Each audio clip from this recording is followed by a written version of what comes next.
Hey everybody, it's Jason here from Chastity.com. I've lost count of how many guys have come to me and asked, hey, I'm with this great girl, but her past isn't so great. She's made a lot of maybe bad decisions with other guys, and I'm a virgin and saving myself for marriage, but she's not, and these thoughts of her with these other guys just kind of haunts me, and how do I keep this from ruining our relationship? Well, whether you're a guy or a girl and maybe your partner's had different experience than you have, this can cause a lot of bitterness and resentment in a relationship. And what can you do so you guys can move forward? Well, first off, if they've done stuff in the past, because many of you know my story with my wife, I saved my virginity for marriage and she didn't. And she made some mistakes in the past, and she started over when she was maybe about 18, 19 years old. And then we met when I was like 24. When you learn about the past history that might be different than yours, some people experience, resentment or bitterness, disappointment. Hey, I've been waiting and I've always thought that she'd be waiting with me. Some people struggle with insecurity. Well, is my partner going to compare me to these people that they've been with in the past? And so how do we move forward? Well, first, let's go over what not to do with this information. First thing, don't just sweep it under the rug. Well, I'm just not going to think about it. That's not going to work.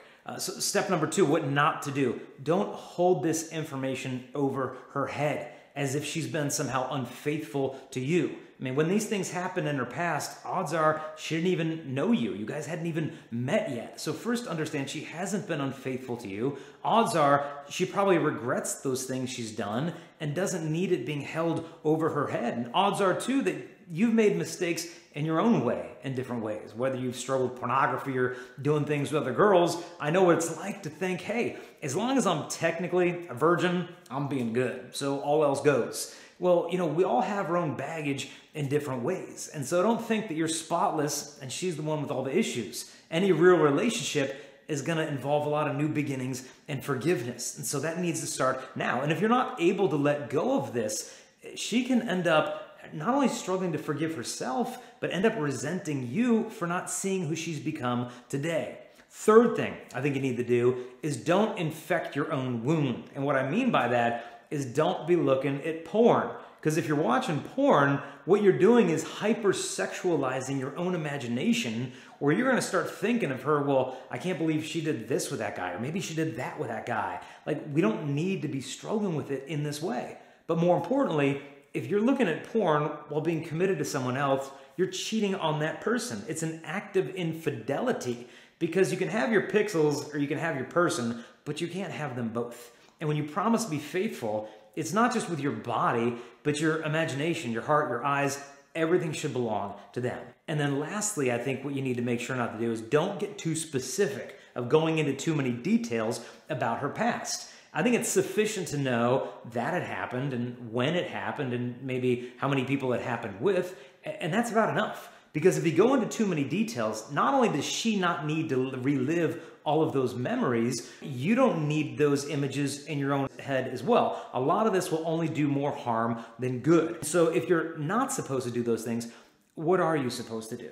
Well, first and foremost, fight any bitterness that might be taking root in your heart with gratitude.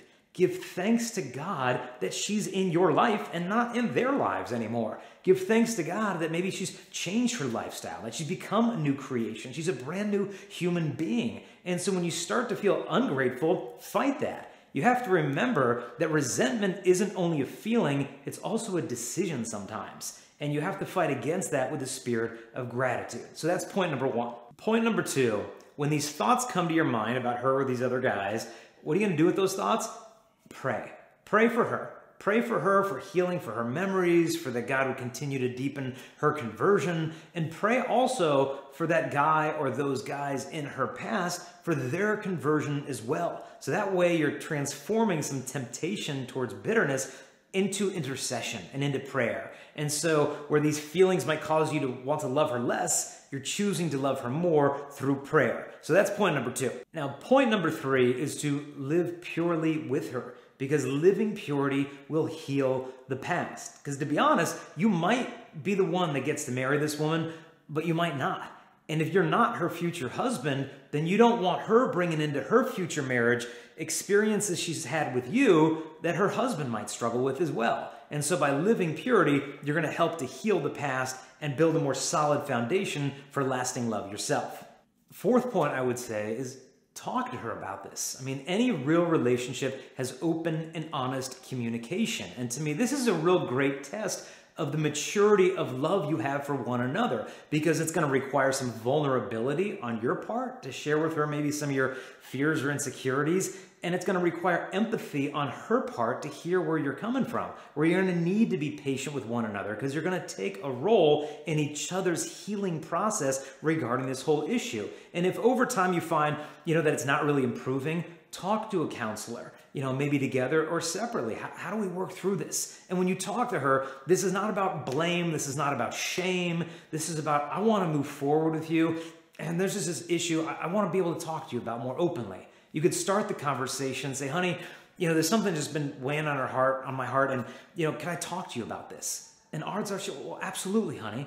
And then just open up to her, not again in a spirit of condemnation or shame, but just I'm hoping you can just understand where I'm coming from and help me to work through this together. Now, point number 5, be a man. I remember St. Padre Pio once, a young man came up to him whose girlfriend had just broken up with him. This young man was crying, and to comfort this young man, St. Padre Pio looked at him, smacked him in the face, and said, be a man. Now, it's not necessarily the approach that I would take, but I think when it comes to this situation, we have to man up. And by accepting her for who she's become today, trust me, you will be more of a man to her than any of those boys in her past ever were. This is unconditional love. And if you struggle a little bit, those feelings are bound to come to the surface, and it's not a sign that you haven't forgiven her. People say, well, forgive and forget. It's a dumb expression. It kind of implies that if you really forgive someone, you're just going to have amnesia. And we know that it's not true. Forgiveness doesn't mean you forget what happened. Forgiveness means you no longer hold it over that person as if they somehow owe you one. But if you really look at this, I mean, did you really save your virginity for marriage for the sake of getting virginity? Or did you save it for giving it? And how much of a pity would it be to lose your whole future with this woman because you can't accept her past? Lose the gift of the person because you're so busy in pursuit of the gift of virginity. Because if you marry her, trust me, you're going to get something much greater than the gift of her virginity. And that's the gift of her. And to lose out on that gift because we just can't accept the past, man, if you can't let go of her past, I'm sorry, you need to let go of her. Because she really deserves someone who can love her for who she has become today. And granted, it might be a struggle, but it gets better with time. So be patient with yourself and be patient in this process. And so that's step number 5. Now, point number 6, understand that you play a role in her healing to show her the love of God. Because God's love for us is unconditional. He does not hold our past mistakes over us. Because your girlfriend may really wonder, like, am I damaged goods? Am I worthy of love? Am I unlovable? And your answer to this whole issue will help her resolve those deeper questions. You have to die to yourself by kind of maybe letting go of that idealization you had formed in your mind of what marriage was supposed to look like. Because understand that God is allowing you to experience this wound in your heart, not only to heal her, but also to heal you. Because it will purify your relationship. It will conform you to the image of Christ, and it will deepen your love for this woman. And so God sometimes heals us through the wounds he permits us to experience. I remember Mother Teresa once saying that love, to be real, it must hurt, it must cost, it must empty us of self. Another one of my heroes, Karol Wojtyła, John Paul II, said this, and this is one of my favorite quotes of him on relationships. He's explaining, when faults come up to the surface, and it says, we love the person complete with all his or her virtues and faults, and up to a point independently of those virtues and in spite of those faults. The strength of such a love emerges most clearly when the beloved person stumbles, when his or her weaknesses or even sins come to the surface. One who truly loves does not then withdraw his love, but loves all the more, loves in full consciousness of the other's shortcomings and faults, and without in the least approving of them. And so if she's made some mistakes in the past, you don't have to approve of it, but you don't have to hold it over her head. And just learn to let go and ask God for the strength finally, and which is point number 7. Be patient. It's going to have some ebbs and flows, ups and downs, but I think you'll find that with time, it does get better. And you might be afraid, but on the night of our wedding, I'm going to be entering into that form of sexual intimacy for the very first time, but she's already been there and experienced that.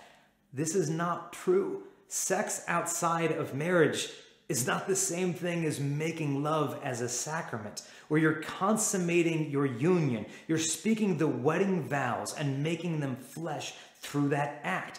This is why the artist Salvador Dali said the only way to make love is as a sacrament. And if you receive the blessing of her as your bride one day, then on the night of your wedding, you both will be going there for the very first time. God bless you. I wish you as a couple all the best. Let me know what you think about the video. Comment below, subscribe, hit the little bell as a reminder when we post new videos. You'll be the first ones to get that. God bless you, and come visit us at chastity.com if you have any more questions.